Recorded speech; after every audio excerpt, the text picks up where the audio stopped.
Welcome back, eSIM Studio. So we got some notable tech news here for you today on the 5th of March. I want to welcome everybody in. You see my Pixel shirt here? We have this merchandise. If you want to get this Pixel shirt as well, it is the back of the camera bar of the Pixel 9 series. Put it on a shirt. If you like what you see, go to our merchandise section and or the link below in the description box and you shall find it. So let's get into this real quick. So what is the biggest story of the day? Well, it's a big one. The Samsung Galaxy Z Flip 7 leak suggests a larger Moto Razr-like cover display. Man, has this been a long time coming. So new leaked renders of the Samsung Galaxy Z Flip 7 indicate a significant design change from previous leaks, suggesting a larger external display that covers the entire phone's cover, similar to the Moto Razr Plus. Unlike earlier renders showing a design that was similar to the Galaxy Z Flip 6, this new design features basically a 4-inch AMOLED external display incorporating the two cameras, abandoning the previous folder-like design and potentially improving usability.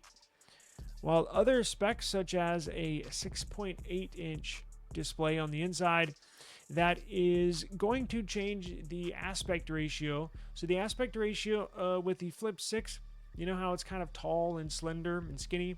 Well, the new Flip 7, they're going to slightly adjust the aspect ratio of the phone, and it's going to take on the same design when it's folded open as the Samsung Galaxy S24 Plus or S25 Plus. So when you open it up, it'll feel like a regular candy bar style phone. I love that. Much improved. So with other specs, it's going to have the 50 megapixel main camera, 12 megapixel ultra wide, 12 gigabytes of RAM, and it will come in a 256 or 512 storage option in a starting price of just under $1,100 at $1,099. Now, the news is consistent with numerous outlets that have reported this. The change in this cover display is a noticeable one and very welcomed by the Flip community. Now, with some good news with Samsung, right? Unfortunately, comes some bad news. Not necessarily bad news, but kind of a downer, quite honestly. So, in early testing, the Samsung Galaxy S26 Ultra, rumored specs, storage, chipset, and S Pen. Well, the early testing of the S26 Ultra prototype suggests it will remain with the same storage configurations as its predecessor, the Samsung Galaxy S25 Ultra, which was just released, offering 12 gigs of RAM, 256, 512, and 1 terabyte storage configurations. Now, the downside is the first storage configuration that I mentioned, the 12 gigs of RAM. We were all kind of bummed out that the S25 Ultra was not getting 16 gigabytes of RAM, like the Pixel and a couple other OnePlus, a couple other Android manufacturers throw 16 gigs on there. Wonderful for AI. It's a not so welcome news because, as I mentioned, we were hoping the S25 Ultra was getting 12 gigs, was getting 16 gigs of RAM. Not the case. Well, it looks like we're going to have to wait a whole nother year because the S26 Ultra is currently being tested with only 12 gigabytes of RAM. Current rumors indicate the S26 Ultra prototype is being tested exclusively with Qualcomm's Snapdragon 8 Elite Gen 2 chipset, potentially due to Samsung's lower than expected yields on its own Exynos 2600 chip, which is currently undergoing testing on a 2 nanometer process. While Samsung's 2 nanometer process for the Exynos 2600 has shown improved yield rates of only 30%. It needs to reach at least 70% to be viable for mass production, leaving the possibility that the S26 Ultra may launch solely with the Snapdragon 8 Elite 2 variant. Although this information is based on rumors and should be treated cautiously, it highlights the ongoing development and potential changes, or no changes, Samsung is balancing in its in-house chipset production. With reliance on external chipsets like Qualcomm Snapdragon, it looks like they are going to have to lean on Qualcomm at least for another year. With all the Samsung news going around, the beta program, I promise you, I'm going to sit down tomorrow and record the how to flash and the One UI 7 beta on older devices, meaning S24 series, because it looks like you're going to have to wait a little longer. So Samsung One UI 7, Samsung's beta program expansion and rollout for stable build. We have more clarity on this topic. Samsung initiated the One UI 7 beta program in December of 2024 for the S24 series based on Android 15, and subsequently released beta versions 2, 3, 4 along with a hotfix, right? Before announcing the stable release of One UI 7 for S24 series in April of 2025. The beta program, initially available in 6 countries, US, UK, Germany, Korea, Poland, and India, expanded on March the 6th, 2025 to include the Galaxy Z Fold 6 and Z Flip 6, followed by the S23 series, Galaxy Tab S10 series, and Galaxy A55 series in March. Participation requires the Samsung Members app for registration, for software updates, feedback submissions, and support. Users can opt out to revert to the stable version, although you will have to do a factory reset and your device will get wiped. Here in the United States, they removed the beta program from the Samsung Members app. So if you want to upgrade your device to a beta build and you have an S24 series, I'm going to record tomorrow how to flash One UI 7 beta 1, 2, 3, 4 in the 2 hot flashes tomorrow. I will record that tomorrow and upload that for everybody. Now, with beta software, right, carries a risk such as data loss, stability issues, app crashes, performance lags, and the necessity of a full reset, right, for rolling back to the stable build. Early beta reports indicated animation glitches, app compatibility issues, and occasional system lag. I can tell you from first-hand experience, my S24 Plus with One UI 7 Beta 2, I'm not even on the latest beta, I'm on Beta 2, I have 0 issues, no bugs whatsoever. I'm actually recording this video on my S24 Ultra, no issues. So tomorrow I'll record and I'll upgrade it to Beta 3. I'll upgrade it to Beta 4 while I record. I'll even flash the hot fix for tomorrow. The official One UI 7 was pre-installed on the S25 series launched in January, highlighting significant design changes, including enhanced AI capabilities, a redesigned lock screen, a now bar, improved camera features. Now, speaking of that now bar, it enhances usability on high-end devices. Its placement on some mid-range models like the A56 appears awkward due to its differing fingerprint scanner placements, although users can disable it if they want to. Now, despite initial delays causing frustration, Samsung's confirmation of the April 2025 stable release and the continued beta program expansion for additional devices aims to ensure a smoother, bug-free experience for a wider range of users. Stay tuned to the eSIM Studios YouTube channel because I'm going to cover this extensively moving forward. Let's get into some Pixel news, right? So, the March feature drop for Android Pixels. If you're on the stable build, and you are not running a beta version, if you're on the stable build and you have a Pixel, update your phone ASAP if you haven't already. The March 2025 update for current Pixel 9 series and older Pixel devices, you're encouraged to upgrade and or update immediately. This new March 2025 update for older Google Pixel phones, Pixel 6, Pixel 7, Pixel 8, the A series, Pixel tablet, even the OG Pixel Fold, includes a significant kernel upgrade to Linux kernel version 6.1, bringing them in line with the Google Pixel 9 series and unifying kernel versions across Tensor-powered devices. This upgrade, previously tested on QPR2 beta, aims to improve security, improve performance, and with some users already reporting enhanced responsiveness and battery life improvements following this update.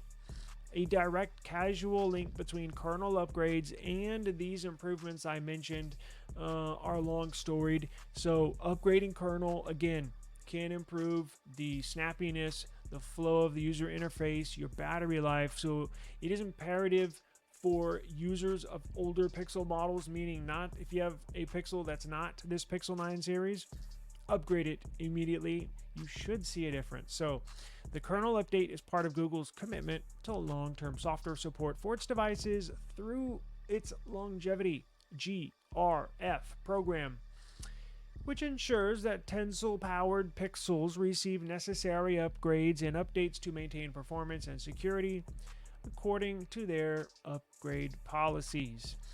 Not only will it improve usability of the phone, this is also said to improve third-party launchers. I don't run third-party launchers on my Pixel. I know many of you do. This kernel upgrade to version 6.1 is so good. In fact, if you have an older Pixel device and you're running a third-party launcher, it's said to fix the choppiness. The March 2025 update for the Google Pixel phones includes significant fixes for animation issues affecting third-party launchers like Nova and Niagara launchers, addressing long-standing complaints about choppy transitions between apps and the home screens and opening and closing apps. Well, it looks like this update delivers noticeable improvements in smoothness, particularly when switching between apps. Some minor issues, such as occasional screen flashes, have been reported. And the Pixel launcher still offers superior animation performance, but I know some of y'all like to run third-party launchers, so this should help you as well. Users of the Pixel 6 and later models employing third-party launchers encouraged to install the update. So to do that, go to your settings app, select the system, select software update, and then system update, and update your device to experience these enhancements. And we will keep an eye on it. If you do notice you do have an older Pixel device and you do upgrade it, let me know how your Pixel is holding up after you apply these updates. OnePlus lovers, it looks like you're in for a treat. So we've heard rumors of a potential OnePlus 13T or OnePlus 13 Mini. That's what it was first leaked as, a mini version of the OnePlus 13, same specs, just smaller frame, smaller phone. And then we got word, well, it's not going to be called OnePlus 13 Mini, it's going to be called OnePlus 13T. And we were wondering, that's cool, but is it going to look the same? Is it just going to be a smaller carbon copy of the phenomenal OnePlus 13? Well, now it looks like we're getting clear answers because there's a new leak and a new design. So OnePlus 13T leak reveals design and launch information. A new leak suggests that OnePlus is preparing a compact, premium flagship device, the OnePlus 13T. It's It's going to launch sometime in the second quarter of the year in 2025, before the end of June. This device is expected to feature the Snapdragon 8 Elite processor and a design inspired by the iPhone 16, including a dual rear camera setup as revealed by leaker on X. The leak also mentions that the Redmi, they are preparing a similar design, the Redmi Turbo 4 Pro, also launching quarter 2 2025 before June. Looks like a carbon copy of the minis, one for global launch, one for Chinese launch. But the Redmi Turbo 4 Pro is going to launch with a Snapdragon 8S Elite processor, not the Snapdragon 8 Elite processor like the OnePlus 13T. Now, while the 13T is described as quote-unquote compact and featuring the 8 Elite, as I mentioned, the official launch region, we are still unknown. We don't know if it's going to be global. We don't know if it's only going to be Chinese. We assume it's going to be global, and the Chinese will be the Redmi Turbo 4, but still a little too early. So if you're interested in this device, please stay tuned. eSIM Studios, I'm going to have all the information for you on this topic. Now, we all love a good Apple troll, don't we? I know I do. Now, Qualcomm, they want to jump in on it as well. So, Qualcomm X85 Modem. The new modem from Qualcomm offers 12.5 gigabytes download speeds for Android flagship devices. Qualcomm recently unveiled its cutting-edge X85 modem for Android devices, boasting an impressive peak download speed of up to 12.5 gigs and upload speeds reaching nearly 4 gigs, surpassing its predecessor, the X80, which offered 10 gigs download and just about 3.5 upload. Now, the X85, Qualcomm's 8th generation 5G modem to antenna solution and 4th generation AI-powered 5G connectivity platform, supports 5G millimeter wave and sub-6 and satellite technologies. Also features 5G AI processor with a dedicated tensor accelerometer for 30% faster AI performance. This results in enhanced performance, including a lower latency, wider coverage, and greater power efficiency, leading to smoother gameplay, clearer voice quality in applications, and seamless transitions between Wi-Fi and cellular networks. The modem incorporates several industry-first innovations such as 3cc plus 1cc Turbo DSDA Dual SIM Dual Active for simultaneous connections between two independent networks, and combines 400 megahertz bandwidth in sub-6 with 1024 QAM, whatever that is, to optimize download speeds and network efficiency. Now, this is where the troll part comes in. While targeting and/or targeted at Android smartphones, the X85's compatibility extends to PCs, mixed reality headsets, automotive applications, and it enjoys support from major carriers globally, suggesting widespread adoption. Apple may also utilize customized versions in future iPhones, despite launching their own C1 modem in the iPhone 16e. Apple had these huge plans to ditch Qualcomm and use their own modems for future iPhones, and then they basically fell flat on their face with this C1 modem that's in the iPhone 16e because it does not support 5G millimeter wave and has poor performance, and it does not look like the future is bright for Apple. It might be in 5, 6, 7, 8, 9, 10 years down the line, but not in the next 1 or 2 to 3 years. So it looks like Apple might be crawling back to Qualcomm. Qualcomm's been known to troll when companies stop using their services. They most famously trolled Google when they announced that their Pixel line was going to stop using Qualcomm CPUs and they were going to use their own tensor chips.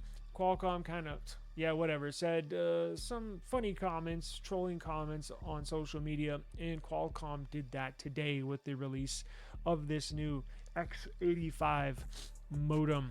Now, we all know security is at all-time high, protecting your privacy all-time high. And every now and then you'll sit and wonder. It happens to me a couple times a year. Like, damn, is my phone hacked? Like, you know what I mean, right? So check this out. Really cool company. There's a new device.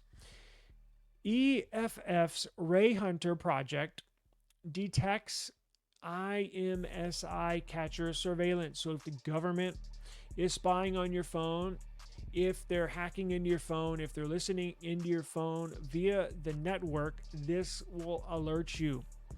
The CIA, Mossad over in Israel most famously do this for targets that they are keeping a spying eye on. Well, guess what? This is one of the ways that they hack into your phone.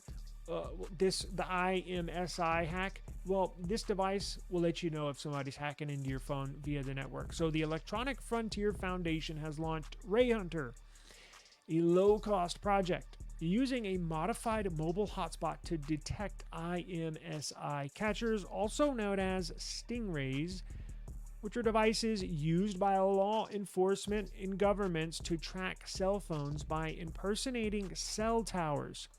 How it works is, when you watch The Last 48 or whenever you see people that are getting investigated, they say, well, we know you were in this area because your phone was connected to this tower. Well, the governments and law enforcement, if they want to spy on you, they do the opposite. They set up this fake impersonation cell tower. Your phone will connect to it. And then when your phone connects to that fake cell tower, when you connect to it, you're basically giving up all your information, all your whereabouts, everything in your phone routes through this fake router. Well, this will let you know if you're connected to one of those fake routers, right? But set up by the law enforcement and or governments. Ray Hunter utilizes open source software on a cheap Orbic Speed RC400L mobile hotspot to identify suspicious cell tower signals, potentially indicating the presence of an IMSI catcher actively monitoring nearby phones. Unlike other detection methods requiring root access or specific hardware, this Ray Hunter device offers a readily accessible and affordable solution for privacy advocates concerned about IMSI catchers and surveillancers, particularly during protests or events where such tracking is likely. The project aims to gather more information on the use and deployment of IMSI catchers, empowering individuals and groups to better understand and mitigate the risks associated with this form of phone tracking and hacking and enhanced privacy protection.